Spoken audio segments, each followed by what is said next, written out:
এই সবজিটির উপকারিতা কিন্তু প্রচুর, কিন্তু এটা বাজারে প্রায় শেষের দিকে। শেষ হওয়ার আগে আরেকবার এইভাবে বানিয়ে খেয়ে দেখতে পারো। গরম ভাতের সঙ্গে এটা খেতে অসাধারণ লাগে। দুটো বিটরুটকে ভালো করে খোসা ছাড়িয়ে নিয়ে কয়েকবার জলে ধুয়ে নিয়েছি। তারপর এইভাবে লম্বালম্বি করে কুচিয়ে নিয়েছে।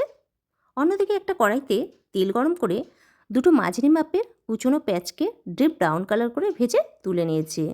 ওই একই কড়াইতে 1 চামচ কালি জিরে ফোড়ন দিয়ে এই কুচনো বিটগুলোকে স্বাদমতো লবণ, পরিমাণ মতো হলুদ দিয়ে ঢেকে ঢেকে প্রায় 8 থেকে 10 মিনিট রান্না করে নিয়েছি। এতে কিন্তু আমি কোনো জলের ব্যবহার করিনি। বিট থেকে যে জলটা উঠবে তাতেই কিন্তু পুরো রান্নাটা হয়ে যাবে। এরপর দিয়েছি 1 চামচ জিরে পাউডার, দুটো চেরা কাঁচা লঙ্কা। আরও 2-3 মিনিট এটাকে নাড়িয়ে চাড়িয়ে রান্না করে নিয়েছি।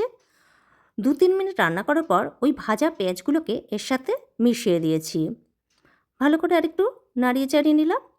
এরপর আমি কিছুটা পোস্ত এবং শুকনো লঙ্কা চাটুতে ড্রাই রোস্ট করে শিলনোড়াতে হালকা করে বেটে নিয়েছিলাম।